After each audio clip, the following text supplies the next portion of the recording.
guys, this is a quick video about the Sunfire. With this label, that's the TC Sounds built, American made. They use basically the 4-spoke frame or a version of it. This one has 2 mount holes that they put here and then there for terminals. I have it shimmed up. Basically what I did was I used this is the regular HCCA old school TC Sounds on the TC9, TC9 Plus coil. It's 40 millimeter wine height. I trimmed the outside of the spider so that I could use the lower landing. And the cone that I'm using is the Memphis Mojo from Ultra on eBay. I like it better than the original because this one uses nice rubber, so it'll last, and also it doesn't have notches out for the mounting holes, which is how it was originally designed, and it'll be displayed. It won't use a gasket like you do on the car audio versions. I use the lower landing so that I have a little more space in between the cone and the top of the spider. It's desirable. You get less lead slap. The other thing I'm going to do on here, this is actually a standard dual 2 ohm coil, and the original coil is a single 4 ohm 4-layer. So what I'm going to do is actually hotwire it, where I take the this is the negative lead to the positive lead. I'm going to tie it internally so that it's jumpered, and then what I'm going to do is in this case I'm going to use the 2 terminals that are already drilled here and here, and I'm going to put one positive here and one negative there, and that's going to allow me to double up these leads. It's just kind of overkill. I like to do it to give my customers the best that I can deliver. And then we're gonna, not sure quite on the cap yet. I'm waiting on caps from Ultra. I like some of the big Memphis 12-inch ones. They fit right here on top, so it looks, you know, like one piece. I'll probably wait for that one to finish this one off. But I also wanted to quick show you, this is the 10-inch version, and they do some, I guess it's just to save money. It's kind of dumb. This is the terminal that they use. Nothing wrong with the paper terminal. I just, for the money that you're paying for a Sunfire, I would think would be more. Shit. So this one also has vent holes here. Sundown actually changed some of that, and they actually put vent holes here. I think 1, 2, 3 vent holes, but it helps a little bit just on the thermal, keeping it cool. But the best thing is just not to clip it so that it stays cool. I wanted to show you this real quick, and just I don't want to make a judgment on their build, but for me, for my money, if I'm going to spend, I don't know what those Sunfire subs cost, probably like 700 bucks.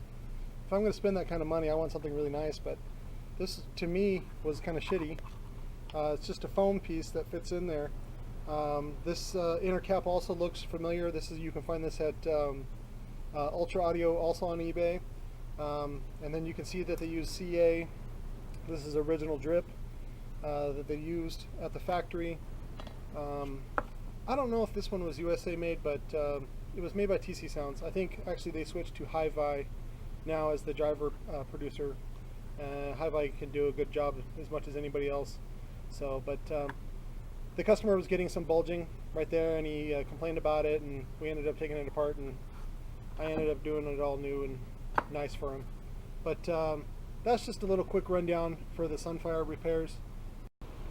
Here's that difference in the sundown frame. This is where they put the venting holes on the side versus here, which if you get those 4-spoke frames from I know at least the 12, I haven't bought any of the 10s, but the 12-inch has those.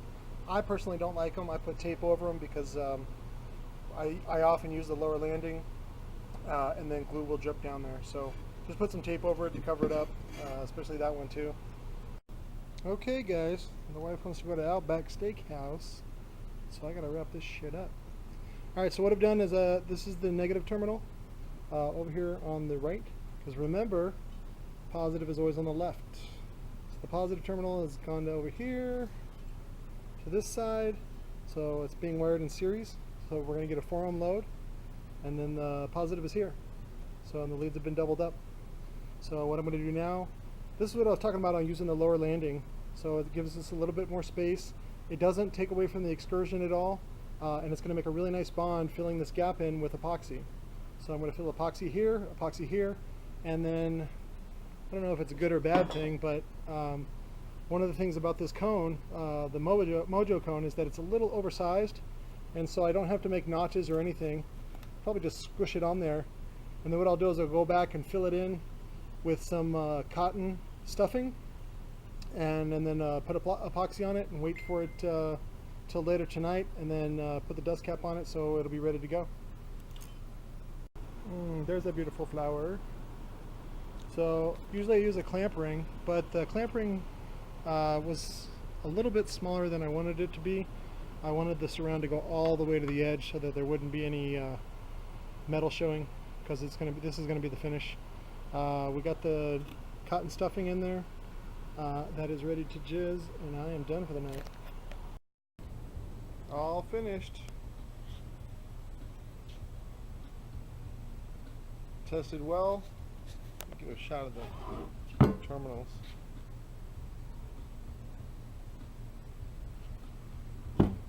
Good to go, just put the cap on.